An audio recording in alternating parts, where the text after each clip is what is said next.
والله بكل ألم وأسف شديدان، زلزال عنيف يضرب قطاع الصناعة الجزائرية بكل صراحة.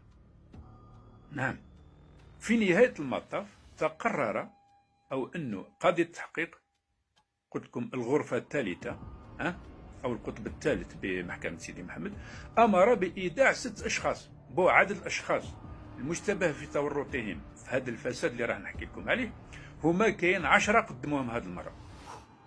نعم 10 أشخاص. قاضي التحقيق أمر بإيداع 6 منهم.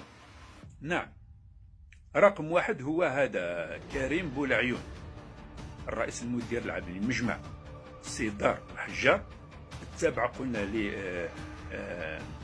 للشركة العظمى يعني ولا مجمع إيميتال، وكذلك الرئيس المدير العام للمؤسسة العمومية فوندال الجزائر. نعم فوندال، اللي هو هذا صالحي نور الدين، تفهمين؟ هو صالحي نور الدين، هذا هو البي دي جي تاع قلت لكم فوندال الجيري. فوندال لمعلوماتكم هي مؤسسة صناعة، يعني مؤسسة عمومية أسبية، تعتبر هي أسبية يعني ذات أسهم،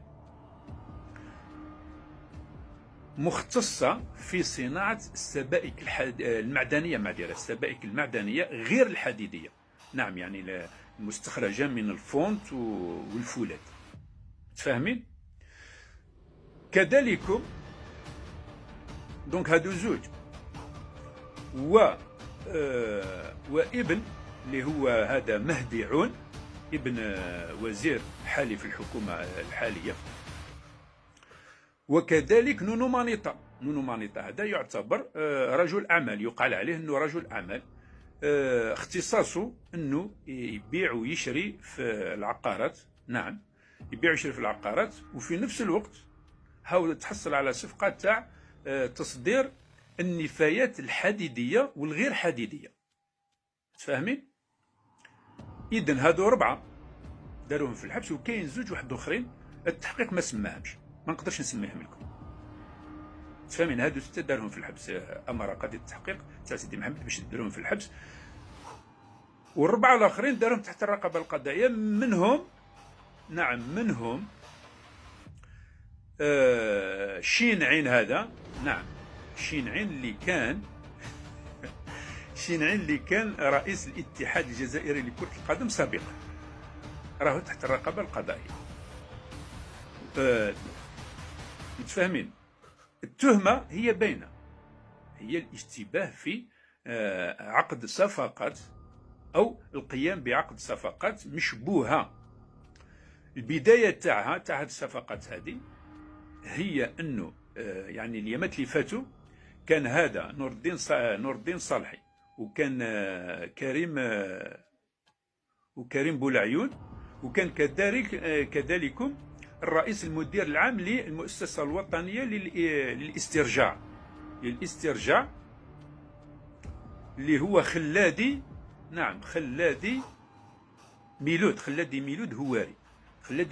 هادو في 3 كانوا راحوا مع نونو مانيطا لمعلوماتكم اسمه الحقاني هو عبد المولى عبد النور، تفاهمين؟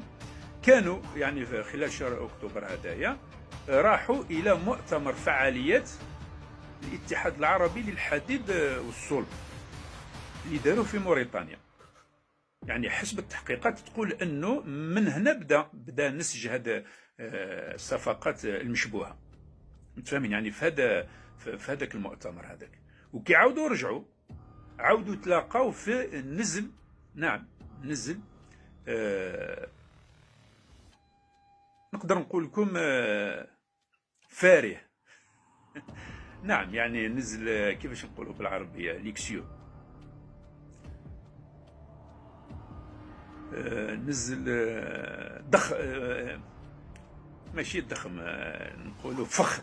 استسمحكم الحمد لله أني لقيت الكلمة المواتية. إذن في النزل يعتبر يعني التسيير ديالو عمومي. نعم، نزل عمومي فخم في الجزائر العاصمة، عاودوا تلقاو تما. ومام الرئيس المدير العام تاع هذا النزل ما سماوهش ثاني، استمعت له الأجهزة الأمنية، قلت لكم المشتركة. إذن ومازال التحقيق مفتوح باش تفهموا، مازال التحقيق مفتوح.